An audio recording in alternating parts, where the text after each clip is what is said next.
So our story begins with buying a laptop. Now this is a Razer gaming laptop, so this thing is awesome. Got it for $400. Good deal. It's 2 years old. Got the i7 processor. Problem is the kid that sold me the laptop never told me that it overheated in the first 15 minutes. So when I tested this thing, tested fine. No need to talk. It worked. It played a video. The battery looked good. He had a power supply. Okay, I bought it. Took it home. Loaded up Overwatch just for fun. Shut down. First half hour. So that's the problem that we ran into. Here's the solution that we came up with. One, I did not fix the laptop. What I did is I did take the laptop apart completely.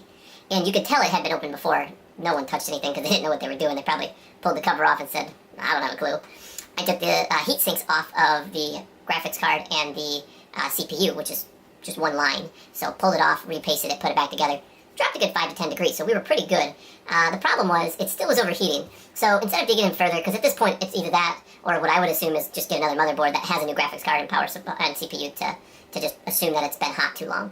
Afterburner, plug that in, set it to 90 degrees, so if it hits 90 degrees, it'll just throttle down the PC. Perfect, works great. So next step, let's install Windows 10 Pro. Problem number 2. The trackpad stopped working. I have no clue how Windows 10 Pro stopped the trackpad. The only thing I can think of, this is a Razer laptop, is there was software that just seamlessly worked when I installed Windows 10 Pro. I don't know. The mouse click worked. The trackpad didn't. You plug in a mouse, that worked. So that was one thing. I thought maybe I snipped a ribbon cable or I didn't put it in correctly. So I took it back apart. Still didn't fix it.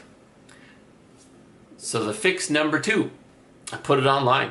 Flat out told people, installed it. The keyboard sometimes cuts out, which for like 10 seconds every 5 minutes or something like that. You hear the doo-doo. It would disconnect and doo-doo. It would kick back on and then you were fine. So for the person that wants to play with it, fix it, great. Open to traits. Here's what I got. We traded for this Cooler Master computer system. It comes with the RX 460, pretty much brand new. It's got 12 gigs of RAM, which means they probably have 4, 4, 2, and 2 is my guess. You can see the RAM in the back is a different brand. So the problem that we're going to run into there, we already know. The only cool thing is it does have a nice power supply, and it does have a nice radiator cooling system on it. Also with our trade, we got a wireless mouse and keyboard. It does have the adapter on the desk, our power supply, the box for the new Radiator 560, and a monitor. However, monitor is only 720p, so this thing is dated, super thick, super old. So what I'm going to show you guys next is what I've done to the computer, because it does have the Evo 960 or 860 or whatever that, the 500 gig SSD in it. So what we're going to do is test it out just to make sure that this one is in good shape. Essentially what we've done is we've installed Unique Heaven benchmarking, and we're going to test the heat. I do have the case open, so it's going to run a little bit cooler than it should, but right now it's only running 14 to 15 degrees. It does spike to about 25, sometimes 30 on full load. So I'm amazed on how cool this computer is. Let's go ahead and run the test. We're going to run it in English. We are going to do the presets of DirectX 11. We are going to set the quality on high, because this graphics card is not high-end, but we're not going to do ultra. We're not going to do 3D because there's no way I think this graphics card could do it. Maybe we'll test it. Multi-monitor, we're going to say no, and then leave every anti-aliasing off. Full screen, yes. Resolution, I am not going to go by the system. I'm going to go by 1920 by 1080. We want full 1080p. So let's go ahead and run it.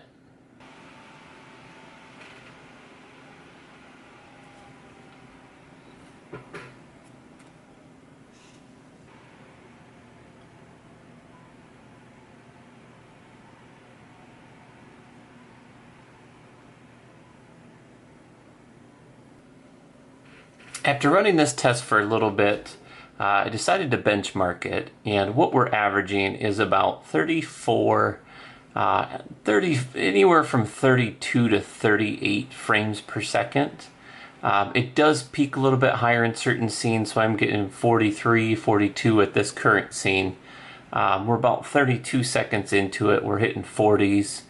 So it's doing really well for 1080p. So the RX 460 is pretty amazing. If you're looking for a good mid-grade computer graphics card, this is definitely not a loss. While the benchmark is still running, we're still getting a max of 68.8 frames per second. On the low end, about 22.6. But it seems to be averaging right around that 40 frames per second. I'm pretty happy with that. I'm actually amazed that this little guy can do that much. I didn't think it would get those frames. Power, as far as the heat signatures, I can't get out of it, but it's staying pretty good. It's not getting hot. The only negative to it is there's only one fan in this thing, and it's got a radiator to pull the air through. So that 120 millimeter fan is loud. I had to shut it off earlier when I first started the computer up because I couldn't stand it. I've got 11 fans on my main computer. It's quieter than the one fan on this computer. Because the BIOS is fairly old on this system, I did automatically set it to adjust automatically, so you can kind of hear it kicking on and off between what I'm saying. You can hear it now. It's starting to slow down. It'll kick back in, and when I do, I'll stop talking. But anyways, great results. I'm running the AMX FX 8150 chip on it for the processor. We're running 12 gigs of RAM, although they're kind of mixed and matched together. At the end of the day, our frames per second averaged 44.1 frames per second. The Unigen Heaven Benchmark 4.0 scoring was 1,112. Fairly impressive. The minimum frames, it did have a 1 second drop where it hit 8 frames a second. So you might notice in the middle of a game just a quick glitch, but it maxed at 93.8 frames per second. So it really depends on how intensive the game you're playing. But this was DirectX 11. This is running at full 1080p, the 1920 by 1080 full screen. It's running on quality high. So if you're a gamer, most of you know that we run them on medium or lower because we want the most frames per second. And we turn all the extras off because it's nice to see the little things in here and there. If you're in an open world, that's great. But if you're in a fast shooter like Overwatch, or you're in PUBG or something like that, or Fortnite, you really just want to get that extra frame rate, especially if your monitor can handle above that. You know, if you're only getting 60 frames a second and you're at a 60 hertz monitor, you're fine. 120, if you're lower than that, you want to get up to that 120 hertz, that 120 frames a second to capitalize on having that extra monitor. So I hope you guys like this video. I'm going to do tons of these because I buy this stuff all the time and always fixing them. I spent like 4 hours on this thing already just updating Windows. What a pain in the ass this has been. I'm pretty happy because I think I'm going to get close to my money back. I might lose $50 on it, but at least I got a video out of it, right? If you liked it, thumbs up, subscribe if you want to watch more.